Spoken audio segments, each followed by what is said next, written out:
Hello and welcome. Today, we are diving into a question that's at the heart of modern farming, pest management. For a long time, the answer was just, well, brute force. But today, it's a whole lot more sophisticated. It's really a science of balancing your bottom line with sustainability. So, picture this. You're out walking your fields and you spot them. Pests.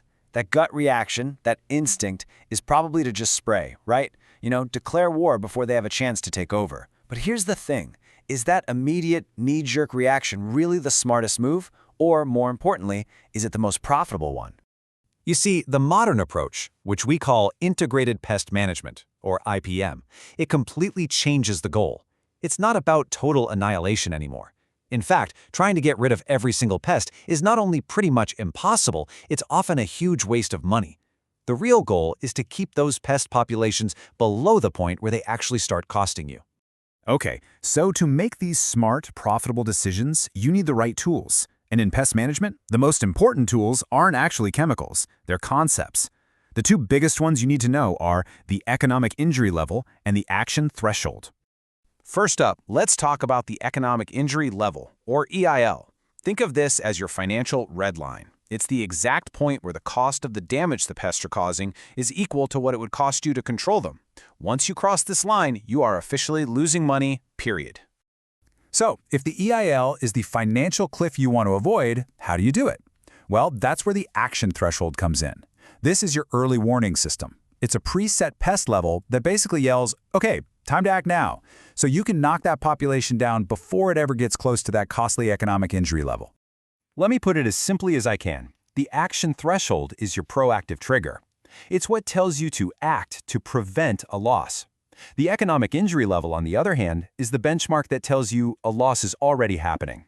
The whole game is about acting at the threshold so you never, ever have to deal with the injury level. And this graph shows you exactly how it works. See that red line? That's what happens if you do nothing. The pest population just keeps growing, it crosses that EIL, and bam, your profits take a serious hit. But now, follow the blue line. You're monitoring, you're watching, and you step in right at the action threshold. The population drops, stays safely below that economic danger zone, and you've made sure that the benefit of what you did was way greater than the cost. So this brings us right to the money question, doesn't it? It's the economic logic that's at the heart of every single one of these decisions. How do you really know if it's worth the cost? It might sound complicated, but honestly, the logic here is really straightforward. It all comes down to a simple cost-benefit analysis. Is what you're going to gain by spraying worth more than what you're going to spend to do it?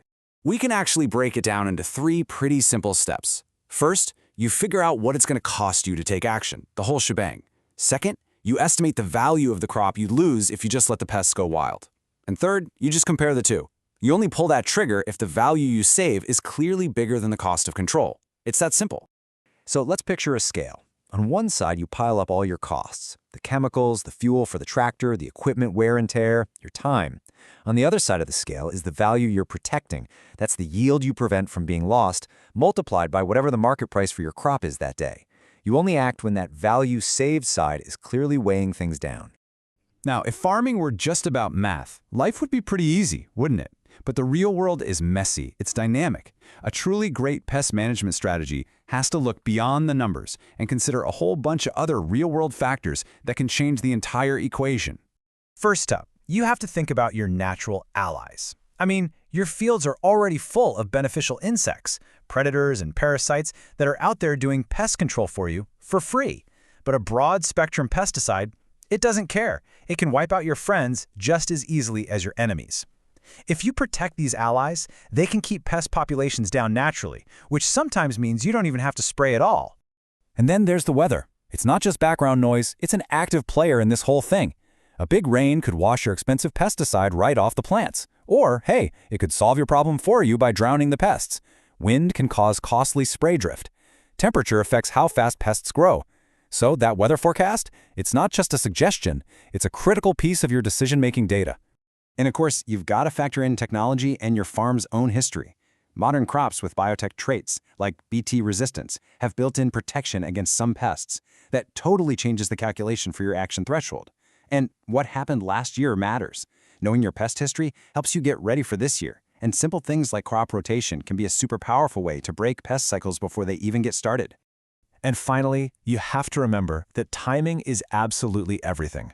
A crop is not the same plant from week to week. A handful of pests hitting right at a super vulnerable stage, like flowering, that could be devastating to your yield. But that exact same number of pests on a plant that's almost mature, it might have almost zero economic impact. Your response has to be timed to the crop's specific stage of life. So, after all that, what does this really boil down to? Well, it's about a fundamental shift in your mindset. It's about moving from that gut reaction panic to a cool, strategic, and informed plan.